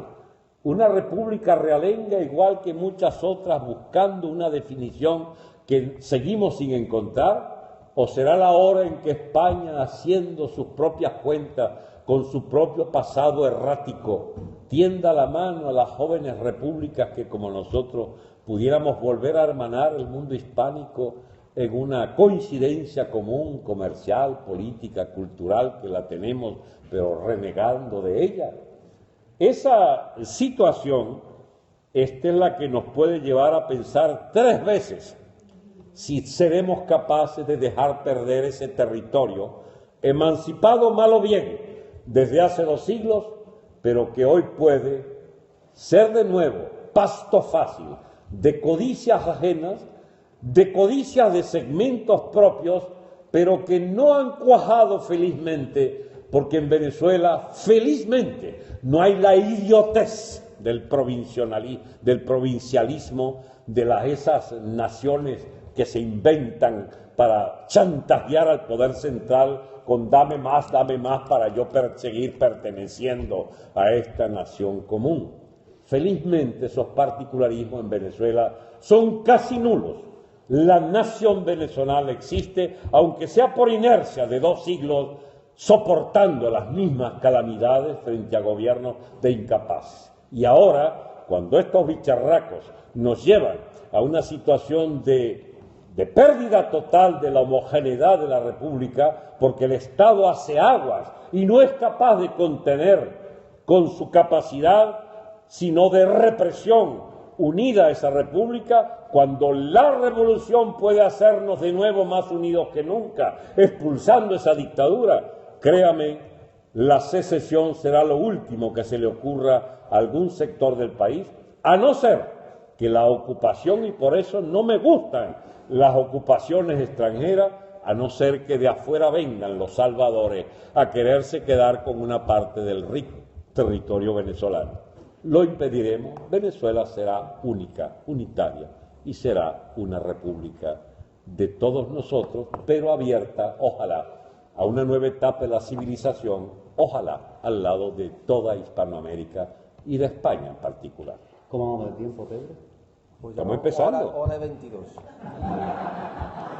Que llevamos casi 1h30, entonces vamos a cerrar ya casi definitivamente las últimas preguntas, entiendo yo, ¿no? Porque 1h30. Y si deja Alberto, estamos hasta las 4. Si la señora Cisnero quiere intervenir. Pues hay un turno de palabras. Está una señora por allí, otra señora por aquí, el señor, la señora, y terminamos. Pues atención a don Alberto, atención a la señora Cisneros. No, es que ella me quiso interrumpir a la mitad, que está como angustiada por lo que yo estaba diciendo. Sí. Pasemos ese turno. La señora, ¿vale? Y luego ya el resto de los que quedan y finalizamos. ¿Ya? Usted como participante de la Cuarta República. ¡No! Nunca lo fui. Por favor, usted era del partido. No, ayudé a fundar un partido que proponía acabar con la Cuarta. No, mi amor, no. Para ese indulto y que cuando lo indultaran inclusive lo vetaran para que no fuera presidente, para que no fuera candidato. O sea, usted a lo mejor ha podido haber hecho algo. Esa es mi... Bueno, sí, fui culpable de no meterle un balazo a quien se le ocurrió. Sino aconsejarlo como tan directamente. No, pero mire, la precisión, señora Cina, la precisión es importante cuando se juzga elementos históricos. había una cuarta república que agonizaba. Una de las personas desde el campo de la gobernación de Carabobo que quería otro tipo de instituciones y que rompió con el bipartidismo, etcétera, fue el doctor Salas Romes. Siendo el año 1997, me llamó, porque un hermano mío trabajaba con él, y me dijo, ¿tú me pudieras ayudar a llegar a la presidencia? ¿Cómo no? Si es para terminar de sepultar esta república de la cuarta. Lo ayudé, tenía 0.1% en las encuestas, 0.2%, y llegó a 42% contra Chávez. El país cometió el disparate de no elegirlo. Yo no puedo asumir que las culpas de Salas Romes, asumo las mías. Que él no haya aconsejado a Caldera, que él haya sido un agente del calderismo. Yo era un feliz productor agropecuario cuando se le ocurrió a Caldera hacer todas las barrabasadas que hizo habiendo sido cómplice de ese golpe, el mismo día, recuerda del golpe, un país con hambre no puede, etcétera, etcétera. Pero mire, no me eche la culpa del calderismo. Se lo ruego encarecidamente. No, mire, yo tengo otras culpas, se la confieso. Yo tengo otras culpas. Yo fui izquierdista. Estaba en contra de la cuarta, pero le confieso que tampoco era pro-estalinista, ni pro-cubano, ni pro-fidelista, ni pro-Guevara, ni pro-estalinista, ni pro-ruso, ni pro-chino. No. Le voy a decir una sola anécdota que cierra el debate. Yo era amigo de un señor que me tenía la vista puesta porque tú debes dirigir el Congreso que acababan de elegir, yo era diputado, 20 días antes, y me dice, quiero que me acompañes al cumpleaños del doctor Caldera, que era religión en mi casa, papá era calderista, ahí sí me descubriste, genéticamente vengo de una familia copellana. Entonces, ¿por qué no? Fui a ver al doctor Caldera al Palacio, me le presenté y digo, vengo porque que no veo mucha gente, por cierto, doctor Caldera, vengo porque es su último cumpleaños en Miraflores y creo que este año ya no vendrá nadie a saludarlo. Mi papá lo respetaba mucho. Se sonrió y me dijo, sí, yo me acuerdo de tu padre, así, asado. Y de verdad, tiene razón, no veo mucho pescueceo este año, pescueceo que fue el 22 de enero del año 99. Esa fue la única vez que yo estuve con el doctor Caldera porque sabía que se iba. Y me perdona que no le escupí la cara ni nada por el estilo, porque él debió escupírsela, solo que después fue que yo entendí el grado de los disparates que había hecho Caldera. Pero no me metas en la cuarta, que yo nunca fui a la cuarta. Continuamos para darle mayor agilidad. Ya. Vamos a darle un poquito más de agilidad. La señora también estaba antes, no sé si también. Un segundo, la señora. El señor, no sé si había una anterior por ahí. La señora, el señor, dos más, y la señora allí, la última. Y me anotas a mí también. 5 más, pues si no. ¿Ya? Sí.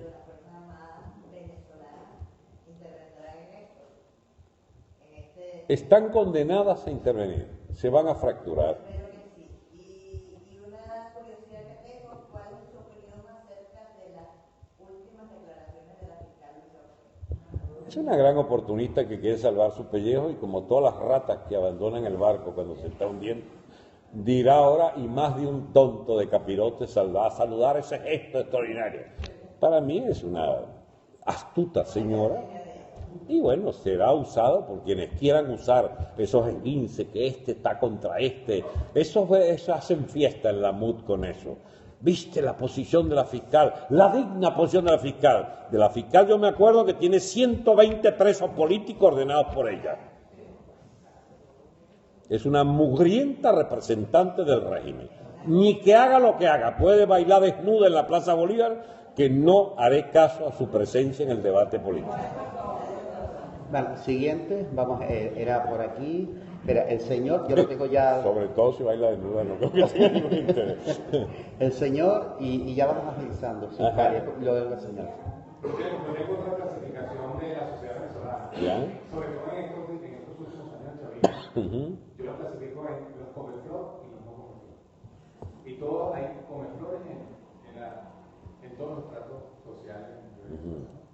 Te lo digo porque yo sé que tú eres parte del no comeflor. Venimos diciendo hace mucho tiempo que nos estamos enfrentando a un régimen de este tipo. Ya. Y nos veíamos nosotros como los malos siempre. Sí. Y nos maquinaban. Y cada vez que se iban a elecciones y ganaban, decían, viste, ganaban, hay democracia. Y fíjate dónde estamos ahora. Hemos perdido 18 años. Sí. Y lo venimos diciendo hace 18 años. Sí. Entonces, imagínate este supuesto donde te nombramos representantes para que vayas a pobres que viven fuera de Venezuela, porque es exiliado. Vayas haciendo contactos, porque yo también comparto la tesis de que tiene que haber alguna intervención, alguna ayuda internacional. Porque no nos estamos enfrentando a un régimen cualquiera. Ya. Este régimen de Maduro, ubicado con el narcotráfico, necesitamos la ayuda de la DEA, necesitamos la ayuda de los gringos, hay que pedir a los rusos que tienen todos los intereses en Venezuela, que han gozado un mundo, que se nos haya caído la producción petrolera, porque están vendiendo petróleo, son ellos ahora, que le interesa que Venezuela siga mal. A los iraníes hay que decirle que se calmen, a los otros, o sea, hay que tener un proceso de negociación internacional. Sí. ¿Cuál sería esa hoja de ruta que todavía lograran para que tendrían la difícil tarea de negociar internacionalmente para que nos apoyen en este proceso tan difícil que tiene la República?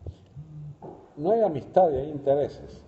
La única ayuda que sería excepcionalmente necesaria sería la de Colombia y la de Estados Unidos. Todo lo demás sobra por ahora. La misma ayuda española podía ser significativa, pero el país está intoxicado con la estupidez de Podemos y todo lo que implica hacerle concesiones a esta gente aquí en el régimen de partidos de España. De manera que no hay mucho que esperar de quienes han sido cómplices del chavismo en esta élite gobernante de España y de sus monarcas incluso. Ahora bien, ¿qué gestión puedo hacer? Eso es hipotético de una hipótesis, a su vez más, digamos, abstracta aún. ¿Por qué me van a pedir a mí que yo haga algo? Si lo que yo propongo es liquidar aquel régimen sin ton ni son, sin ninguna concesión y sin buscar apoyo de nadie, sino tumbarlo a nosotros para tener la frente en alto y decir, nos interesa, son tales y tales relaciones. Yo no tengo empacho en decir que Venezuela necesita poderosamente la alianza con los Estados Unidos, pero eso no implica no negociar con China, que puede estar interesada en llevar la producción petrolera de Venezuela 2 o 3 veces, siempre y cuando revisen el fondo chino que está lleno de corruptelas de todas clases. Ahí puede haber más de un fusilado chino, ¿viste? Al final, de la corrupción la castigan allá. Es decir, ¿qué es lo que puede hacerse con la comunidad internacional? Y te va a sorprender. Una de las primeras relaciones fructíferas que hay que inaugurar en Venezuela es con el Estado de Israel, que nos ayude con su policía Mossad a limpiar todo el terrorismo mediooriental en Venezuela.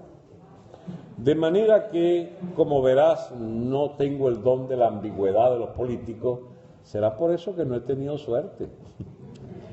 Siguiente, era la señora, el señor y la última señor, no se me olvida nadie, ¿verdad? Esa señora, ese señor y la última del fondo, que es la que cierra, ¿de acuerdo? Habla un poquito más alto, si pueda, un poquito más. Venga. Digamos no, es algo cierto que este régimen no va a entregar, no importa cuántos muertos haya, porque en ellos les va la vida, la libertad y las riquezas. Eso es correcto. Que es maravilloso que tienen, ¿correcto? Así que a ellos no les importan los muertos que haya, ellos no van a entregar.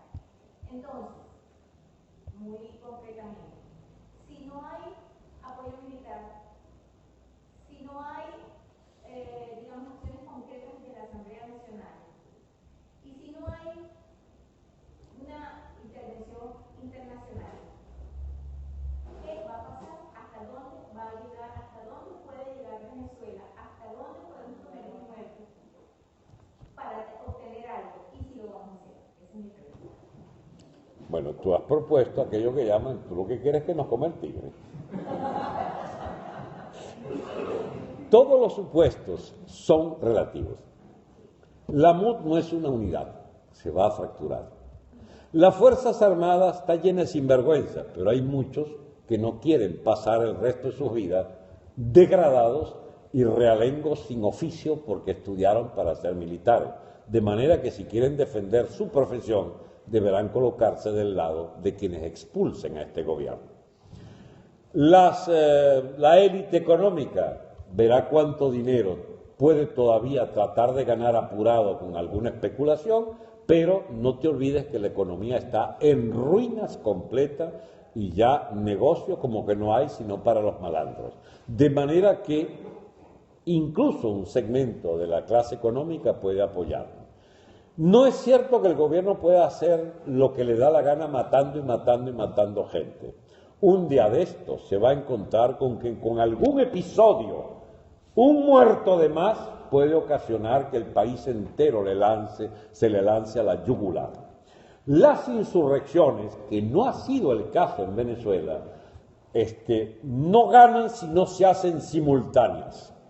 Usted subleve el pueblo de Socopó, se alza Boconó, se alza Barcelona, se alza Ciudad Bolívar o Cumaná. Pero ¿qué tal que haya una dirección con dos dedos de frente, que es de la que carecemos, porque viven empeñados en un diálogo y empeñados en unas elecciones para idiotas?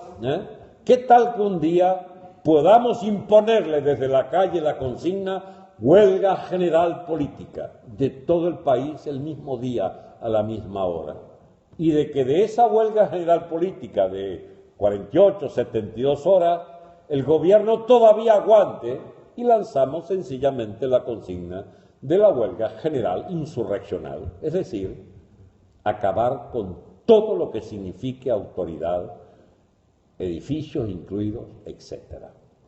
La consigna, mi amiga, a mí me da vergüenza ponerla en público, pero la hice hace tanto tiempo que puedo volver a insistir en ella: piedra, plomo y candela. La candela ya usted la ve hasta en la Plaza Altamira ayer. ¿Usted no vio un candeloro que había prendido allí? La piedra es lo más usado, hasta el Puputov lanzaron por allí. Muy bien, a mí no me gusta ese Puputov, se lo confieso. Ajá. La Molotov. Ajá. El plomo es el que falta, pero eso no tiene que hacerlo la población civil, si no estamos armados. Pero la Fuerza Armada tendrá que echar plomo.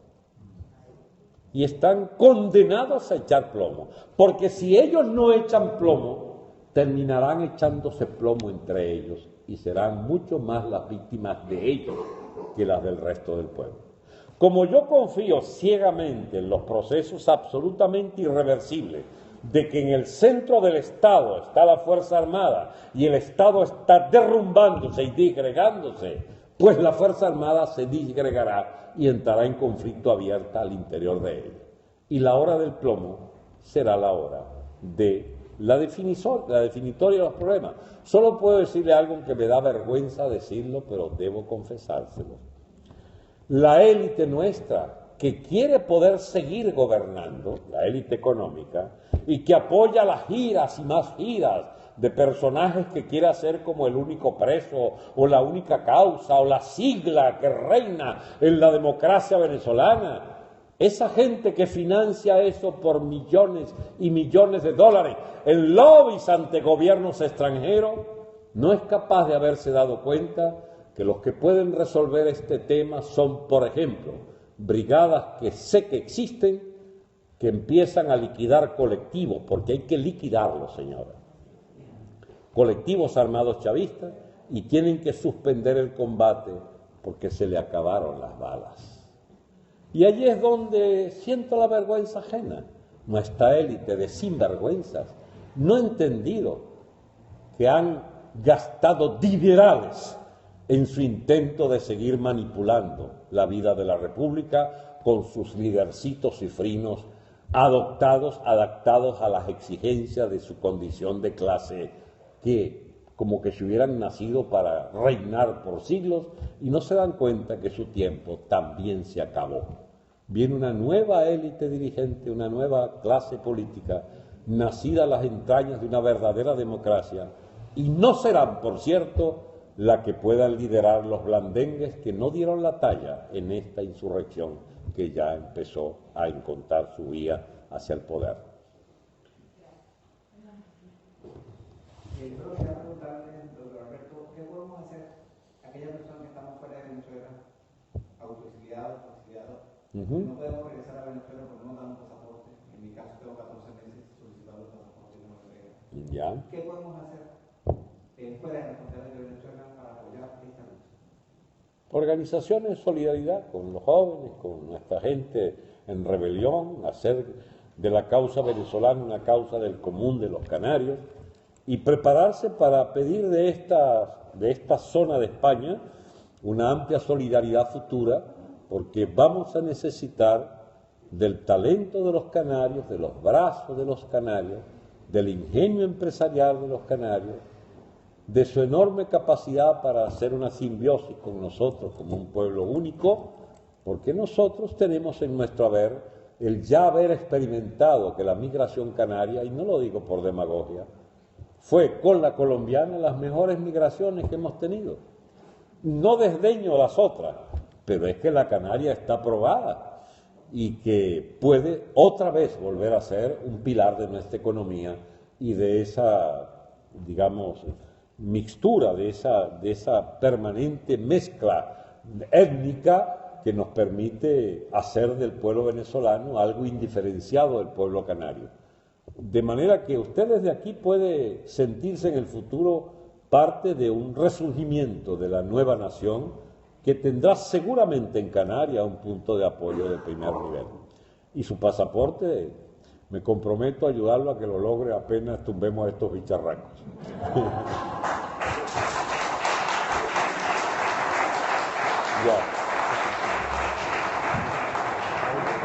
Finalizamos con la última pregunta. Queda una valiente todavía. Sobre Caldera y todo eso. Es un hecho que Caldera jamás le ha dado su brazo a torcer, porque esa era la forma de humillar públicamente a Carlos Andrés Pérez, ¿no? Diciendo que no pasó nada, porque si el caso se hubiese ido, pues no hubo golpe de Estado y no hubo nada. Y obviamente ni él, ni los millones de personas que votaron por Chávez, imaginar que eso va a ser lo que fue. Yo vivo fuera de Venezuela desde 2009 y yo en ese momento emigré a Italia. Y cuando yo hablaba de Chávez y de que Chávez era una dictadura, la gente me decía, ¿de qué están hablando? Chávez va a elecciones y las gana. Y yo, Fidel también va a elecciones y las gana. Y nadie duda que es un dictador. Entonces, si él controla todos los poderes, absolutamente todos los poderes, y dice en televisión nacional, meta preso a fulano y fulano va preso, si dice despidan a fulano y fulano va preso, expropien aquello y aquel se queda sin nada, entonces era un tirano, obviamente, ¿no? Y no, es que solamente por desgracia Chávez se murió para que no fuera el culpable de lo que está pasando y le toque al bobo de Maduro, ¿no? Pero obviamente todo esto es solo culpa de Chávez, pero sería Chávez sin dinero, o sea, Chávez sin gozar de arepa para nadie. Sí. Pero eso no fue el comentario que iba a hacer para los señores. Lo que yo quería decir también era, todo el mundo habla, ¿no?, de puede ser la comunidad, o esperan muchísimas cosas acerca de la OEA o acerca de la ONU. Venezuela está fregada en ese sentido, porque todas esas organizaciones no están hechas para proteger a los pueblos, están hechas para proteger a los gobiernos. Eso es correcto. Se escudan en la autodeterminación de los pueblos, ¿no? Pueblo, arréglense como puedan. Si usted vive en dictadura es porque usted quiere, no porque le echan plomo, no porque le quitan la comida, no porque le quitan sus libertades todas, no por eso, es porque ustedes no han podido salir de eso. Ahora, yo veo con entusiasmo que esa teoría que usted planteó hace algunas semanas atrás, cuando la rebelión en el Táchira estaba en auge, ¿no? Sí. Donde usted lo aupaba a crear un gobierno paralelo, a desconocer el gobierno el gobierno exacto, de Guillermo Mora, ¿no? Sí. Muchos lo vieron como locura, pero felizmente ayer Gana sacó un comunicado y Nito Pérez Osuna salió diciendo, aupando a la asamblea, o sea, hagan una presidencia paralela, desconozcan completamente, o sea, hagan valer lo que hicieron a principios de año, que Maduro fuera, o sea, del cargo, ¿no? Abandono del cargo y creer un gobierno paralelo. El pueblo lo va a apoyar. Y en este momento yo estoy convencida de que si hacen eso, van para afuera, porque toda la gente va a salir a la calle. Toda. O sea, hay muchísimo, yo veo que hay muchísimo ahorita dirigencia no política, espontánea, ¿no? Gente que sale, que dirige a su comunidad, que dirige, que la mesa de unidad dice, vamos para tal lado, y la otra dice, no, yo voy para allá, y yo voy para allá, y yo voy a prender candela, y yo voy a tirar piedra, y yo voy a hacer todo lo otro. Y eso es algo que veo con emoción, ¿no? Porque sus palabras, en cierto sentido, están siendo proféticas en eso, ¿no? No sé qué puede agregar. Bueno, mira, excelente tu interpretación de los hechos. Vamos sencillamente a esperar qué produce el proceso. El proceso debería producir en los Andes una propuesta hacia el país completo. Mientras estén mordiéndose la cola con insurrecciones parciales, pero esto es algo que yo discutí con ellos en el 2014, propongan la centralización de toda la lucha. Armen una huelga general y un comité de huelga. Armen un gobierno regional del Táchira. Niéguense a aceptar la presencia del gobierno de Caracas en el Táchira. Sepárense para hacer Venezuela.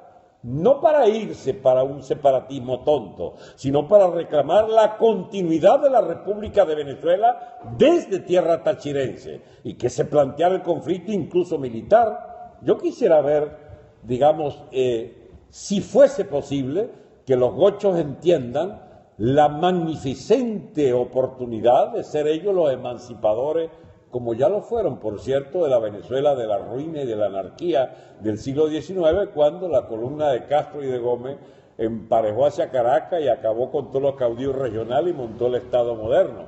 No sería primera vez que lo hicieran, pero esta vez como que es más complicado porque es un país muy urbano, ¿no? Y con una columna guerrillera usted no lo logra. Pero aún así creo que ya las razones de odio contra el gobierno de malandro de Guillermo Mora son tales, y la facilidad incluso de estar en la cercanía de un mercado de consumo como el de Cúcuta, que puede perfectamente surtir una república independiente de Venezuela encarnada en el pueblo del Táchira, es una de las probabilidades. No sé si sea viable. En todo caso, si montan ese gobierno y me piden que me vaya para allá, yo me voy para allá. Bien, amigos. Es que lo sentimos mucho porque ya no es posible que podamos alargar esto más. Dice él, pues ya tiene un compromiso con la novia. Es que si soy condescendiente con usted, otro va a querer. Dale, no importa, dale. Pues una última más. Venga, una última más. Simplemente quería contestarle al compañero que estaba preguntando que qué podían hacer los venezolanos que estaban pasando. Importante. Ya lo estamos haciendo. Nosotros lo que hacemos es simplemente dedicarnos a dar a conocer lo que realmente está pasando en Venezuela con medios de comunicación, la prensa, charlas, hacemos manifestaciones, y eso es lo que estamos haciendo, eso es lo que realmente se puede hacer, manifestaciones, dar a conocer lo que está pasando en el país. Ya se está haciendo. Así que si ustedes se quieren apuntar con nosotros, pues bienvenidos sean. Ya. Bueno, mira, una especie de... Yo lamento ser portador... Ay, Dios mío. Cuando Freud y Jung pisaron el muelle de Nueva York, y veis unos allí neoyorquinos, los psicólogos y tal, llegan a recibirlo, Freud le dice al amigo Jung, esta anécdota se la contaba yo a Leodoro, no saben que les traemos la peste. Yo le dije, no, hombre. Mire, las noticias que uno trae a veces son como complicadas de digerir. El chavismo no se explica sin la vieja clase política que fue su soporte ideológico y compañero de todas las instancias del poder de Estado de partidos. No hay PSV gobernante sin los que les tocó ser sus amigos y compañeros de el guitarreo de 19 años como coro de las instituciones del chavismo opresor. Más aún, esto viene de antes. Para aquellos que admiramos el coraje, por ejemplo, del demócrata Carlos Andrés Pérez, no se te olvide, querida venezolana, amiga, que Carlos Andrés Pérez era un alcahueta de Fidel Castro. Y todas las burguesías latinoamericanas, y la venezolana en particular, con Luis Herrera, Lucinchi, Caldera y Carlos Andrés Pérez, fueron alcahuetes de esa pobre, digamos, versión de solidaridad internacional al lado de los tiranos y esclavistas cubanos. El precio lo pagó el pueblo de Cuba hasta hoy, de todas las gracias de nuestros gobernantes demócratas, asociados a Fidel Castro en mantenerle ese gobierno de opresores. De manera que aquí quedan esas cosas que no se dicen públicamente, pero que una vez que conozcamos la verdad que nos hará libre, habrá oportunidad de discutir nuestros pasivos. En nuestro pasado hay demasiados pasivos y tenemos todo por delante, felizmente. Ya les decía, la enorme suerte que tenemos de ajustar cuenta con toda clase de dictadores y con toda clase de falsos demócratas que nos hicieron tragar el aceite de castor, el vermífugo, no sé cómo se llama en Canarias, el purgante, el aceite ricino durante 60 años de la democracia, comilla democracia, del Estado de partidos. El tema de la libertad colectiva, que he venido a resumir en las propuestas del señor Antonio García Trevijano, digamos una especie de magistral conclusión de lo que significan las ideas libertarias para un país que no quiere repetir sus errores, para un país que de verdad quiere una sociedad de ciudadanos libres. A mí me parece de una calidad las enseñanzas de este sabio español que sigo sin explicarme por qué España no lo hace el símbolo de todas sus luchas por un porvenir distinto y mejor.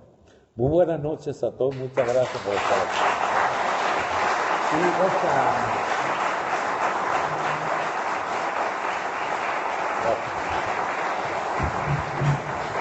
Bien, amigos de Periscope, se acabó. Hasta mañana. Una última cosa, Alberto. Para finalizar ya, mañana a las 9 tenemos el Periscope también. ¿Vale? Vamos a tener el Periscope de nuevo. Un poco también los que deseen volver a hacer preguntas, pues ya saben que mañana estamos emitiendo a las 9 de la noche.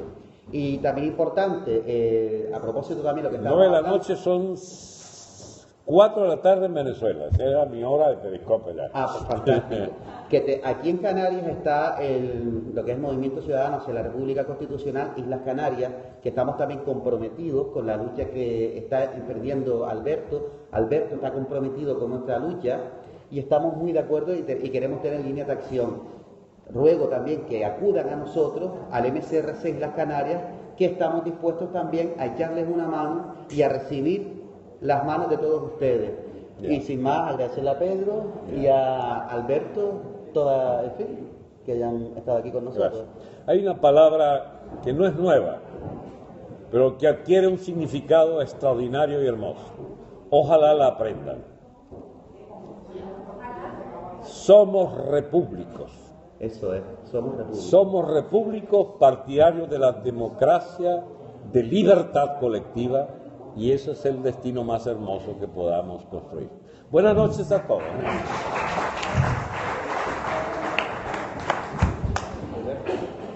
¿Te gustó? Quiero conocer el hombre con el que duermo todas las noches. ¿Cómo? Que quiero conocer el hombre con el que duermo todas las noches. Yo soy Erika Escalona, conozco a Domingo Augusto. Domingo Augusto estudió conmigo todo mira, mi sobrino, ¿no? Sí, y Domingo, su hermano, fue gran amigo de mi papá, Guillermo Escalona. Sí, Guillermo, claro, él no era socio de él, algo así, ¿no? Eran curruñas del partido. Ya, yo recuerdo que Escalona